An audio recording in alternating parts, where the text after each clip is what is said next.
it must be annoying for us to keep pointing out something that you cannot translate with your physical senses.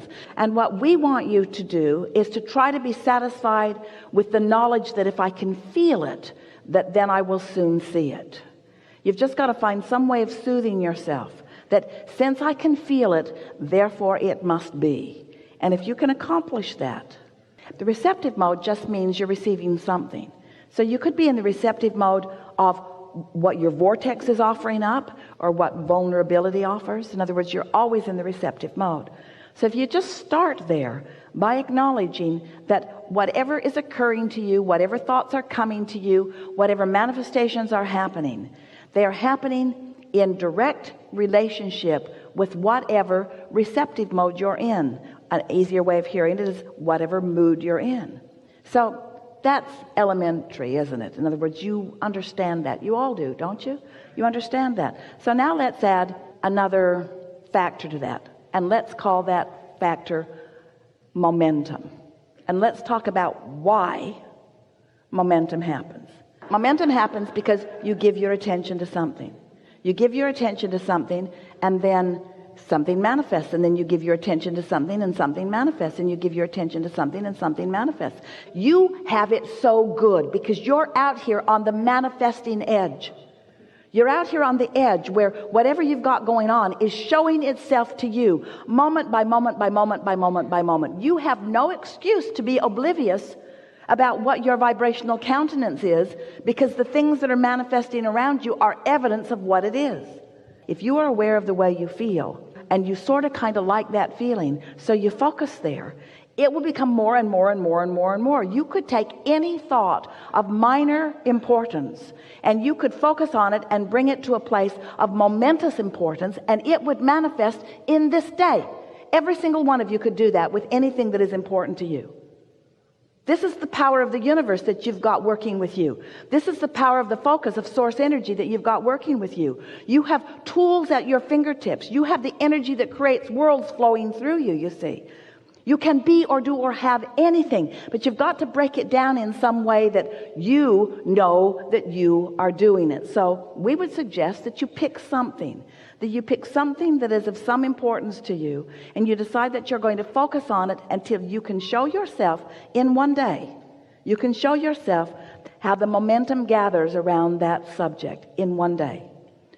From the point of just being able to talk about it to the point of feeling fairly good feeling emotion about it, to the point of really feeling excitement about it, to the point of it manifesting in one day. You can do that. You can do that.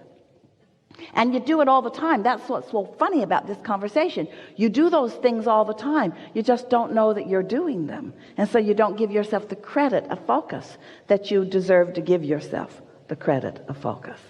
Spend more time in the vortex. What do you think's in there anyway?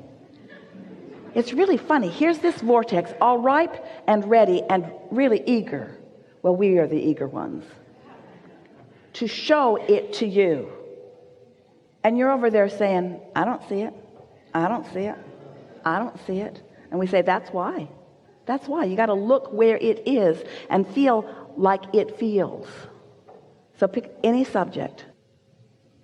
Look where you think it might be. If you feel that something is lost where you stand, and you believe us at all that there is a vibrational version of you, then look in the direction of this vibrational you and describe it to us. If you feel lost, what does found feel like? If you feel confused, what does clarity feel like? If you feel poor, what does richer feel like? In other words, you got to look where you think you are. So look there and describe that for just a moment and stop the other. I've been doing this. How do I get the money out of the vortex and into the bank? When does it come to me? But you see, you can't talk about why the drought is unpleasant and attract the rain. You can't talk about what's missing and allow what's missing to be fulfilled. You've got to find a way to look at until you allow yourself. You see, you don't have to build the momentum in the vortex. The momentum is already built. You ask, and the momentum is already gathered, and it's huge and ready for you to receive it. Is it too big for you to receive it? No, not at all. Could you get ready to receive it? Yes. Are you ready right now? No. Could you get ready? Yes. Are you ready now? No. Could you get ready? Are you ready? No. Do you want to get ready? Yes. You want to get ready? So do you believe that there is a vibrational version of things that you want? Yes. And do you think that you could find any words for them, or is it just a big murky mess of a mist of little pieces of things that you've thrown into it? Or do you think there's anything in that you could define and see? It isn't easy to go there because you don't have the momentum, but we promise you the momentum will come fast. You see, it's easy to tell the other story because that momentum's there. It's easy to say all of those things, but it's not how it needs to be. What's in your vortex that you would like to define? We just want you to find some simple thing that's over there, like a state of clarity or any old thing. What's there that you want? What's there that's missing? What's found that you feel lost from? What's over there that isn't over here? What's over there that you want? What's over there? What's out there? What's up there? What is it that you want? What do you want that you don't have? Pick something that you feel close to. So when you say, I want cars, or I want everything, and you say, how? Just change that one question to why. Because the why will hold you in the momentum of your desire longer. The how almost every time will take you out of it. Whenever you ask yourself for an answer that you don't have, you lose your connection. But when you ask a question that leads you further in the momentum of your desire, it allows the momentum of the desire to go further. Did you hear that? And so?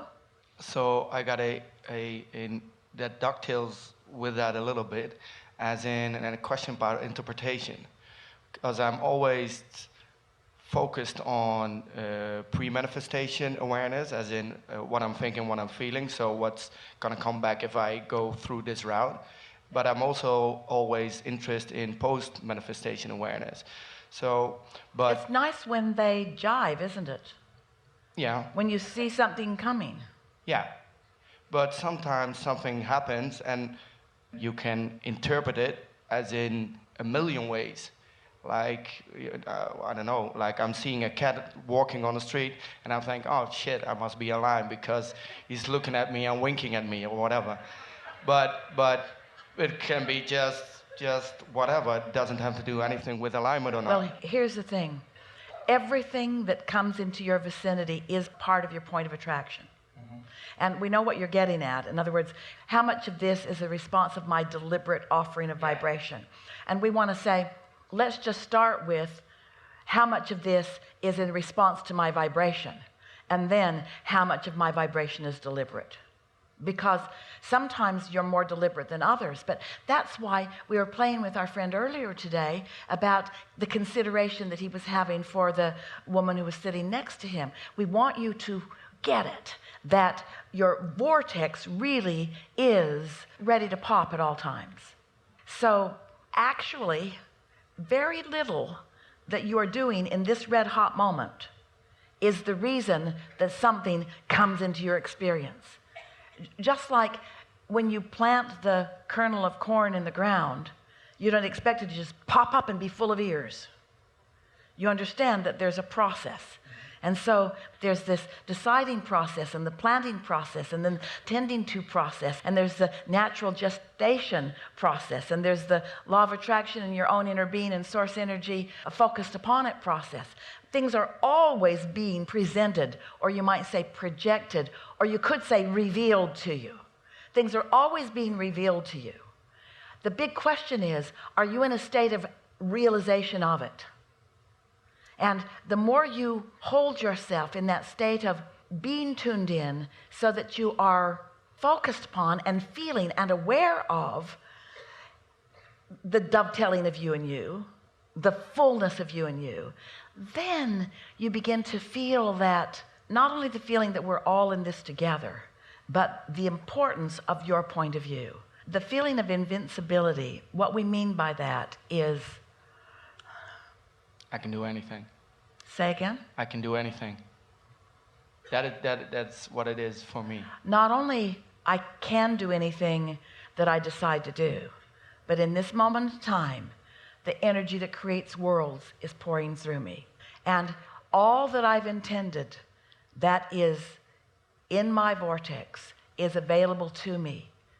And that feeling of invincibility or eagerness or readiness is the feeling that allows you to receive the impulse or the words, you say. You see, to many in the world, someone doing what Esther is doing or what you are doing seems like something odd or something rare, but it should not be either. Because everyone is an extension of source energy. But if someone doesn't understand the process and hasn't paid attention to their own emotions and hasn't shown themselves bit by paying attention, brilliant you, to pre-manifestation and post-manifestation. And we tease our physical humans because you create your own reality, but most of you don't even have an awareness of the reality you've created until it shows up, and then you go, yikes, or yay. But when you are deliberately contouring your emotions by deliberately choosing your thoughts, when you get some measure of control over the knee-jerk reactions, and instead of having knee-jerk reactions, you are having deliberate thoughts about things, then that feeling of invincibility or that feeling of certainty, that feeling of I know who I am, that feeling of all is right in my world, that feeling of love for everyone, that ability to look into any composite of energy, which means one single human or a family or a nation or a world, that whatever you are choosing is your object of attention. When you are in true concert with who you really are, what you find when you look is something that you love. But you got to train yourself into those satisfying feelings. Otherwise, you don't know what you're seeing. And if you're in that not always, but mostly state of alignment, are you then automatically, that's step 5, right? That you're automatically choosing the interpretation of the post-manifestation as in positive? You see value in every single thing. When contrast happens, even if it hits you hard for a minute, you acknowledge its value because you know what it has launched. And you understand that it's what you came for. And so you don't spend any time going past a little dissatisfaction. You pull yourself back into satisfaction right away because you understand that contrast must be allowed and even embraced and even adored in order to be the deliberate creator that you've been born to be. Otherwise, it would get so boring so fast. If you didn't have other people yanking your chain, pushing your buttons, making your life miserable, if you didn't have others giving you reasons to focus, you would focus less. Yeah. Enough? Perfect. Really good. Really good.